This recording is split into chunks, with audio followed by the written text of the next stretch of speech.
ada kejadian yang sama. Nih, dan kemarin informasi tadi pagi, tadi Pak Kadin kayaknya belum menyampaikan, guru SD ini perlu dipahamkan. Sebetulnya dulu sudah ada peraturan Menteri Pendidikan dan Kebudayaan Republik Indonesia nomor 82 tahun 2015. Halnya sama. Tentang pencegahan dan penanggulangan tindak kekerasan di lingkungan satuan pendidikan. Nomornya sama. Tapi karena sudah muncul peraturan baru nomor 46, maka Kemendikbud ini tidak berlaku lagi. Ya, ini. Kemudian yang lanjutnya, nih, kenapa kok bisa terdeteksi? Kemarin Bapak Ibu di tahun 2022 melakukan asesmen nasional. Ini yang memotret hasil dari bentuk kekerasan maupun yang lain ini. Ada 34,51% peserta didik, jadi nek bocah itu sing kena siji, 1 dari 3 berpotensi mengalami kekerasan seksual. Ngeri. Ya, maka nanti kami sampaikan. Jadi bentuk-bentuk kekerasan seksual itu apa saja. Itu pun juga kalau kita cermati belum semuanya benar itu. Kadang karena soalnya bingung akhirnya asal. Nah, dari asal dari beberapa asal itu muncul 34,51%. Maka perlu asesmen yang ke depan, mohon untuk bisa diberi pembelajaran yang benar itu supaya datanya juga benar. Ini sumber dari asesmen nasional tahun 2022. Selanjutnya 26,9% peserta didik 1 dibanding 4. Nek bocah papat siji kena. Itu berpotensi mengalami hukuman fisik. Hukuman fisik itu tidak harus dari guru, dari anak sekitar, dari anak-anak sebayanya. Nih. Kemudian 36,31% peserta didik dari 1 dari 3 berpotensi mengalami perundungan asesmen nasional. Perundungan asesmen nasional.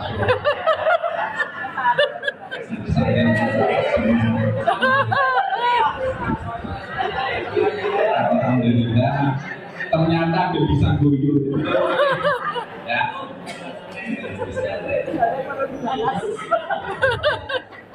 Ya memang perundungan asesmen nasional. Jangannya itu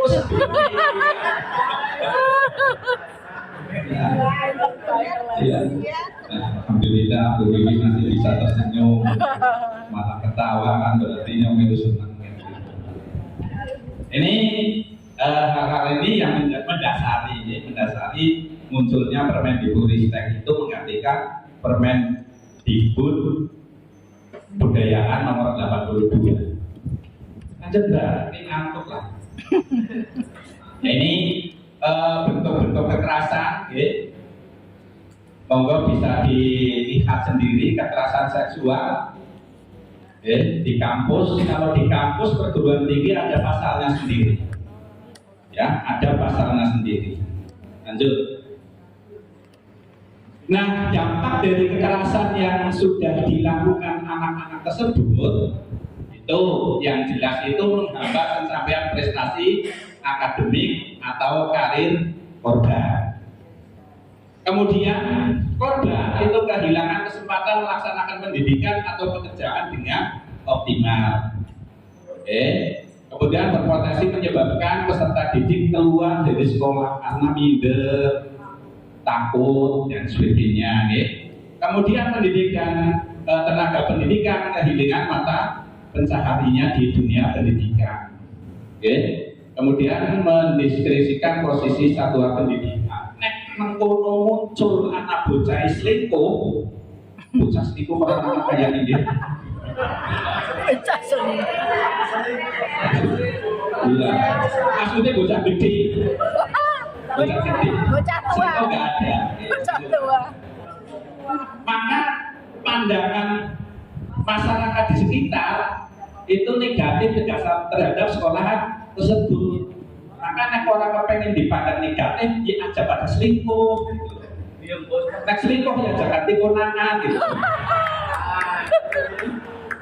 Gitu loh maksudnya. Terus bahaya. dengan nanti akan dibawa ke awalnya. Pengertian ini dengan bisa memahami. Sing jenenge apa namanya kekerasan itu apa, ya? Kalau seksual pasti panjenengan sudah ngerti, ya, bukan ngerti lagi apa, ya. Pencegahan, tindakan, cara atau proses yang dilakukan agar seorang atau kelompok orang tidak melakukan kekerasan, dicegah. Nanti baca sendiri. Penanganan adalah tindakan cara dan sebagainya. Kekerasan dengan pahami sendiri. Sesuatu perbuatan, tindakan dan atau keputusan terhadap seorang yang berdampak menimbulkan rasa sakit di hati, itu juga termasuk kekerasan. Luka mestinya luka di hati, luka di fisik, kemudian atau mengakibatkan kematian. Kemudian penderitaan seksual reproduksi berkurang atau tidak berfungsinya sebagian dan atau seluruh anggota tubuh secara fisik, intelektual atau mental, hilangnya kesempatan untuk mendapatkan pendidikan dan pekerjaan. Ini hal-hal yang seperti itu sudah dikategorikan kekerasan. Nah, sekarang upaya pencegahan dan penanggulangan kekerasan di lingkungan satuan pendidikan dimaksudkan untuk upayanya melindungi peserta didik, kemudian pendidik, tenaga kependidikan dan warga satuan pendidikan lainnya dari kekerasan yang terjadi di lingkungan satuan pendidikan. Berarti tidak hanya anaknya saja, tidak hanya peserta didiknya saja yang dilindungi, termasuk warga sekolah itu juga wajib untuk dilindungi. Kemudian mencegah peserta didik, pendidik, tenaga pendidikan dan warga satuan pendidikan lainnya melakukan kekerasan di lingkungan satuan pendidikan, dicegah ketika ada sesuatu. Jenengan pasti tanggap kalau jadi kepala sekolah, memahami anak buahnya itu seperti apa. Kalau setiap harinya dilihat nggak rukun dari fisik dan sebagainya, itu bisa jenengan panggil untuk bisa dipertemukan agar nanti tidak terjadi hal-hal yang seperti ini.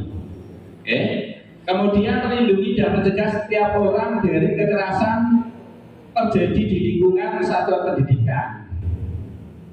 Melindungi dan mencegah, mengatur mekanisme pencegahan dan penanganan dan sanksi terhadap tindakan kekerasan di lingkungan satuan pendidikan. Maka tata tertib itu wajib untuk bisa dibuat. Kalau dulu yang membuat itu kepala sekolah, maka mohon untuk tata tertib aspiratif, monggo untuk bisa buat agar semua ketika mau melaksanakan kegiatan yang melanggar, itu punya sekali. Jadi bareng-bareng untuk bisa memahami itu. Ini membangun lingkungan satuan pendidikan yang ramah, aman, inklusif, serta dan bebas dari tindakan diskriminatif. Kalau anak dinengke terus nggak disapa, itu lama-lama kalau terus itu nanti akan sakit. Sama dengan guru. Jadi kan punya anggota guru itu jumlahnya 7. Satu yang biasanya disapa tidak disapa nanti akan sakit hati. Dan dari sakit hati itu nanti muncul sebuah hal yang tidak diinginkan. Maka lingkungan yang ramah, aman, nyaman di lingkungan sekolah monggo bisa diupayakan.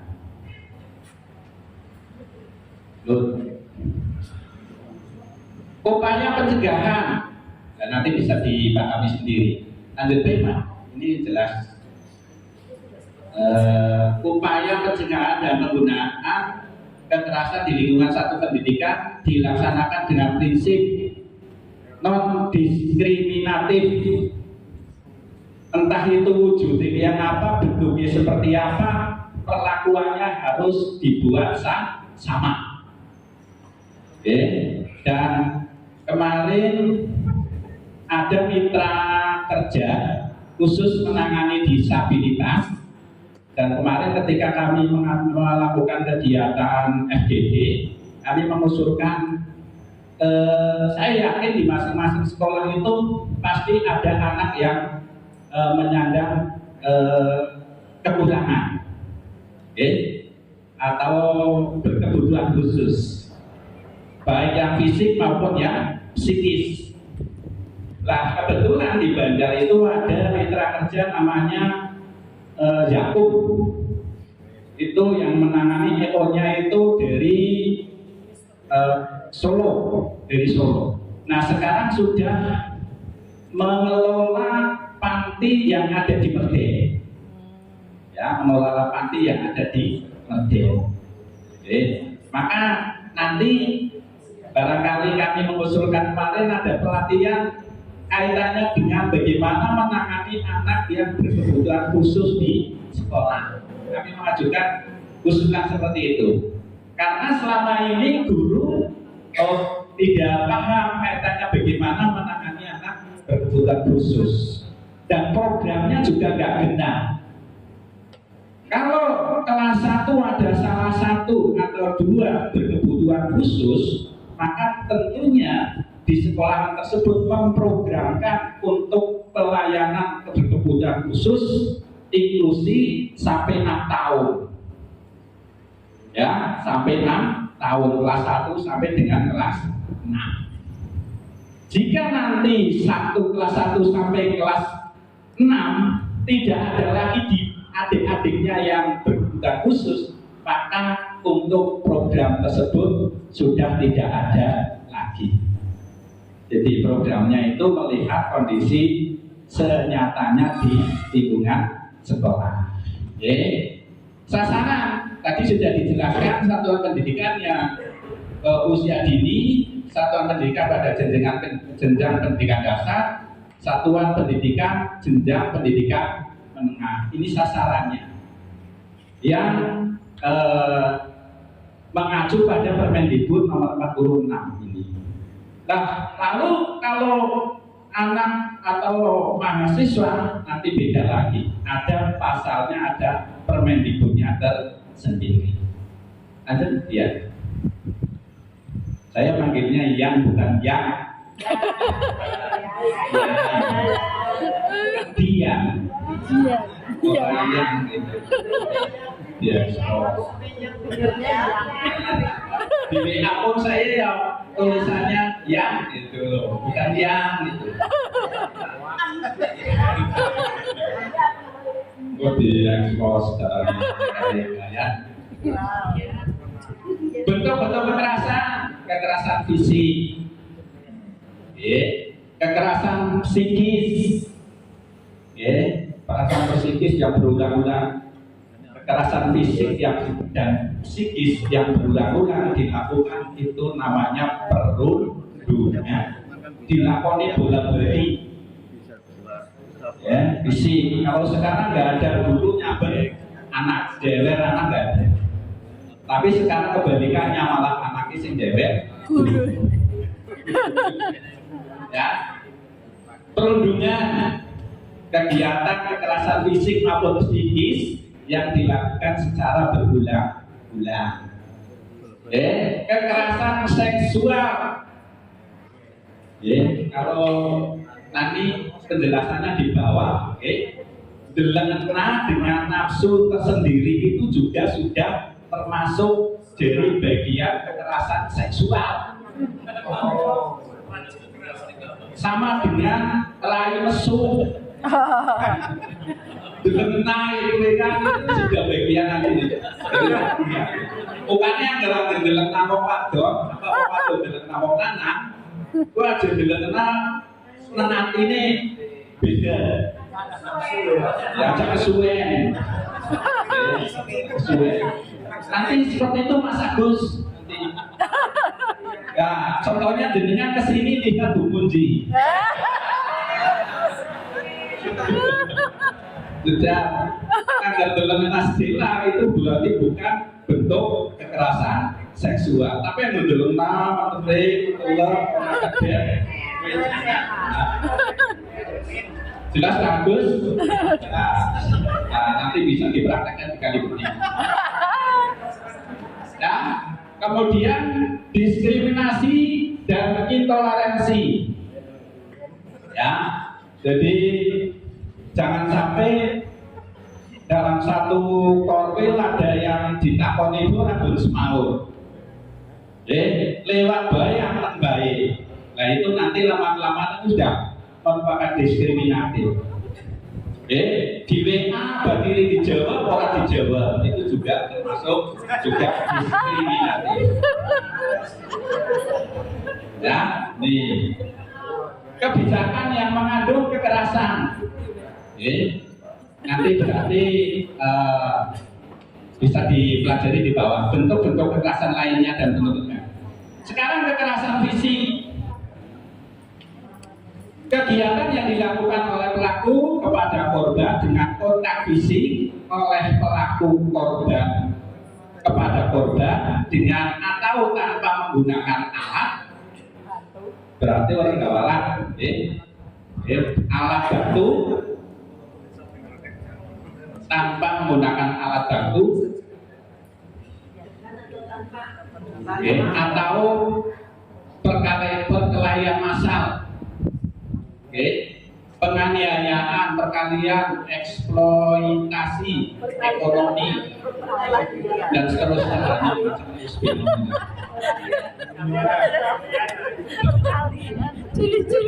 Kalau barang-barang aku kan tertarik sih, jadi ini mencermati karena judulnya kekerasan fisik.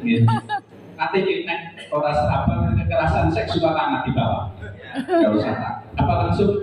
Langsung aja. Ya. Kemudian kekerasan fisik, psikis, adalah setiap perbuatan non fisik yang dilakukan bertujuan untuk merendahkan, menghina, menakuti, atau membuat perasaan tidak nyaman yang dapat berupa pengucilan, penolakan, pengabaian, penghinaan, penyebaran rumor. Penyebaran rumor berarti menghibah. Kemudian panggilan yang mengejek. Caranya kepriwe Bu Bibi panggilan yang mengejek sudah? Contohnya. Panggilan yang mengejek. Ya? Ondreng. Blok, terus kena gendut, blok. Intimidasi, teror, perbuatan mempermalukan di depan umum. Ya. Kemudian pemerasan dan atau perbuatan lainnya yang sejenis. Nah, ada kan perundungan. Perundungan itu tadi sampaikan kegiatan kekerasan fisik maupun psikis yang dilakukan secara berulang. Nah, kekerasan seksual merupakan setiap perbuatan yang merendahkan, menghina. Jadi seksual itu tidak hanya perbuatan yang hubungannya dengan seks, perbuatan menghina, melecehkan, menyerang tubuh, kemudian menyerang fungsi reproduksi seseorang karena ketimpangan relasi kuasa gender, mengakibatkan penderita psikis atau fisik. Dengan pelajari sendiri nanti di kamar, Iya, kan kalau belajar nggak apa-apa. Kemudian kekerasan seksual sebagaimana dimaksud berupa penyampaian ujaran yang mendiskriminasi atau melecehkan tampilan fisik, kondisi tubuh, dan atau identitas gender korban. Perbuatan yang memperlihatkan alat kelamin dengan sengaja.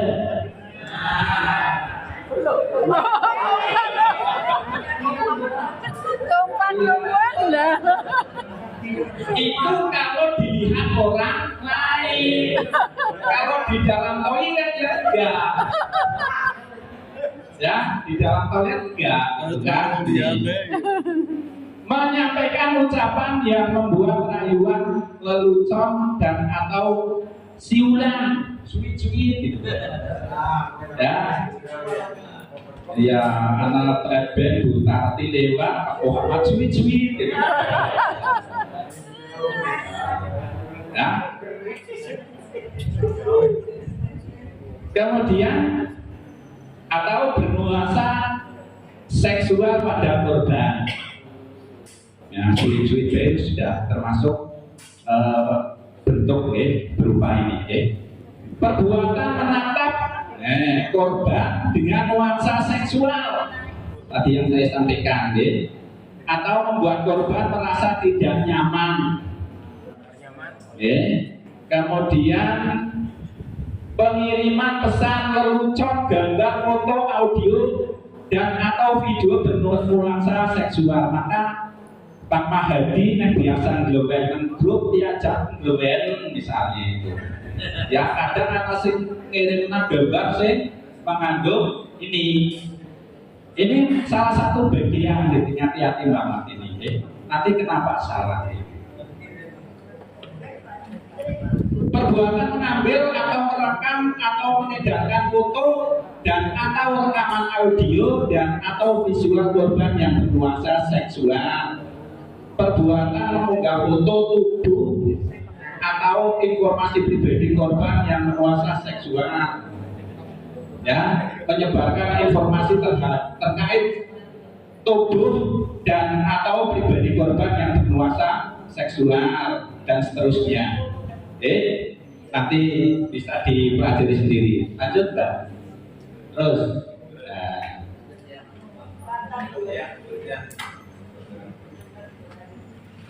nih, peserta didik berusia anak atau penyandang disabilitas kekerasan seksual, kekerasan seksual dilakukan dengan persetujuan atau tanpa persetujuan korban.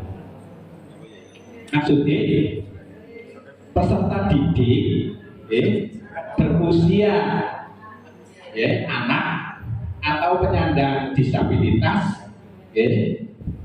kekerasan seksual dilakukan dengan persetujuan atau tanpa persetujuan korban. Jadi persetujuan yang persetujuan anak dengan anak misalnya, atau yang menyandang disabilitas, itu itu kena.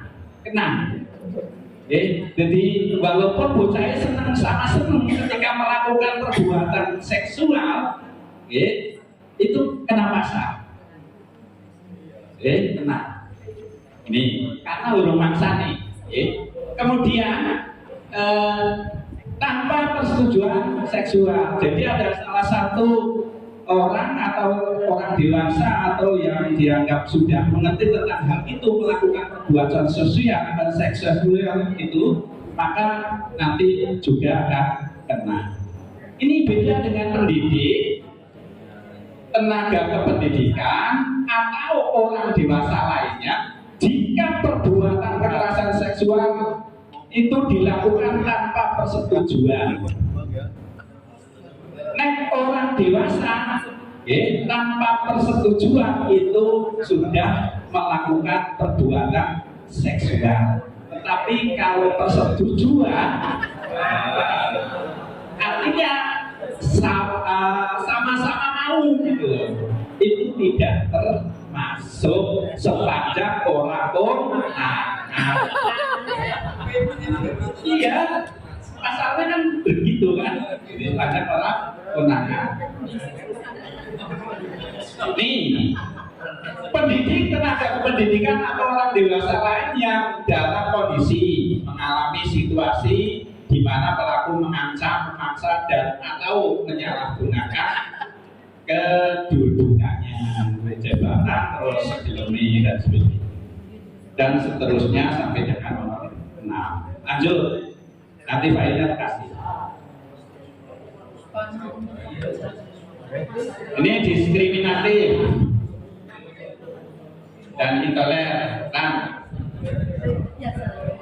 berupa mengunggah, menggunakan seragam atau pakaian kerja bagi peserta didik, pendidik, tenaga pendidikan yang sesuai dengan ketentuan peraturan perundang-undangan mengenai peraturan seragam sekolah maupun seragam pendidik dan tenaga pendidikan. Jadi artinya memaksakan untuk harus seragam, padahal jawabnya tidak mau atau tidak mampu.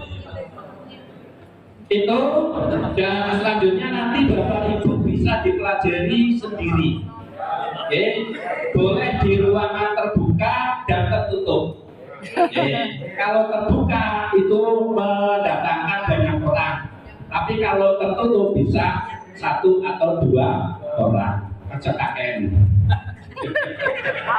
Iya, gitu. Dan selanjutnya Bapak Ibu nih, kalau yang peraturan Permendikbud nomor 46 tahun 2023 ini khusus untuk anak usia dini, SD dan SMA, SMP.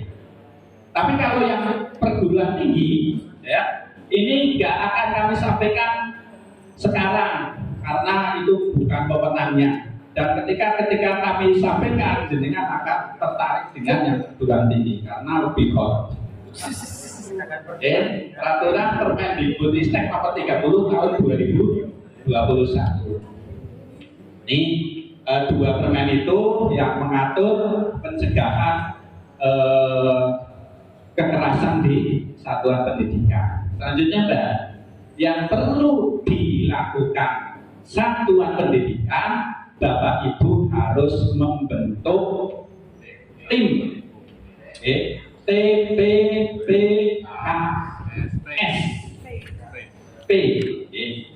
tim pencegahan penanggulangan tindakan kekerasan, dan sudah kami buatkan nanti bisa dianulir. Terima kasihnya sudah dibaca dulu. Nah, terima kasih. Selanjutnya ditutup. Mama Pak Rahil.